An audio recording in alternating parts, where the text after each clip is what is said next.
তাড়াতাড়ি খেতে দাও। হ্যাঁ খিদে পেয়ে গেছে তাই তো। আচ্ছা দেখো, প্রথমে গরম গরম ভাত দিয়ে দিলাম,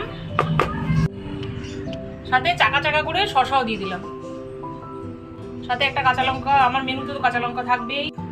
সাথে দিয়ে দিলাম উচ্ছে সেদ্ধ, আজকে সেদ্ধর মধ্যে কিন্তু আলু দিইনি, শুধু উচ্ছে সেদ্ধ। সাথে দিয়ে দিলাম বরবটি ভাজা, একটা ডিমের অমলেটও দিলাম, কাটি কুচু তরকারি, আজকে নিরামিষ করেছি ধনে পাতা দিয়ে, চিংড়ি মাছ দিয়ে পুঁই শাক, এই যে উপরে দুটো চিংড়ি মাছও দিয়ে দিলাম, চিংড়ি মাছ খেতে তো ভালোবাসি।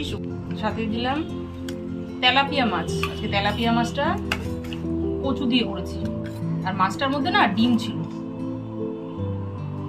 একটু উপর দিয়ে ঝোলও দিয়ে দিলাম, কাঠি কচুর একটা তরকারি, চিংড়ি মাছ দিয়ে পুঁই শাকও দিয়ে দিলাম, দিলাম কচু দিয়ে মাছের পাতলা ঝোল। নাও, বৃহস্পতিবারের একদম দুপুরবেলা লাঞ্চ থালি পুরো রেডি, তাড়াতাড়ি বসে পড়ো আর শুরু করে দাও।